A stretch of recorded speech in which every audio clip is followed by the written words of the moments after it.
Guys আমার নাতিক নিয়ে আসছিলাম গেম খেলার জন্য। নাতি আমাকে 3 বার রিভাইভ দিয়ে আর বলে রিভাইভ দিবার পাবো না, কারণ সে শাট ডাউন হয়ে গেছে। আমাকে রিভাইভ দিবার না পাই দুঃখের ঠেলায় আমার নাতি দেখেন আমাকে কি কয়। আমার জীবনের সবচেয়ে বড় দুঃখ কি জানো? তোর মতো বটের সাথে গেম খেলতে আসা।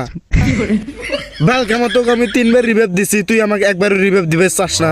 আরে ভাই আমি তো রিভাইভ দিবার চাই, কিন্তু এই জায়গায় তো কোনো রিভাইভ পয়েন্টই নাই। হ্যাঁ, রিভাইভ পয়েন্ট তোমার গোয়ার করে দিয়ে থুবো। বাল আমার পিকে যে রিভাইভটা দে। পিকে যায় আমি রিভাইভটা তো দিবারই পাই, কিন্তু আজকে না, আমার মন ভালো নেই। জানি তো, এখন তোমার মন ভালো থাকবো না, গোয়া ভালো থাকবো না, পক্কি ভালো থাকবো না। আজকে যদি রিভাইভ না পাই, রিপোর্ট মেরে তোর আইডি হোগা মেরে দিমু। না না ভাই, আইডিটা হুগা মারেন না, রিভাইভ দিতেছি, আমাকে একবার নানা করে কোন তাইলে।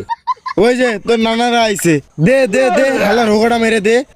এই যে এই কারণে আমি তোকে রিভাইভ দিই না, তুই সবসময় আমাকে গালাগালি করস।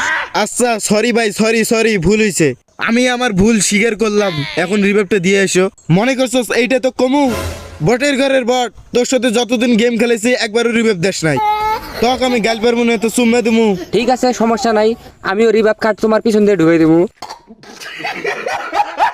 তোর মতো বটের রিভাইভ আমার লাগবো না, আমার সময় আবো না, তখন আমিও রিভাইভ ভরে দিমু। ওই যে আবার তোর নানারা আইছে, মার মার মার, হালাক মাইরে দে মাইরে দে।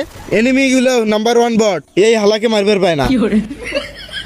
হ্যাঁ ঠিক আছে, ঠিক জায়গাতে উঠছো। এখন এনিমি নিচ থেকে বিসিটে টাইনে ছিঁড়ে ফেলা। বটের বাচ্চা আজকে হ্যাক লাগাই আছে, না মারতে এনিমি মরে। ওই দেখো কানা এনিমিটা দেখো না, ওই যে তোর মাথার উপরে, শালার হোগাটা মেরে দে। আরে বুইয়া নিছে, বাহ চুদির ভাই তো ভালো খেলে।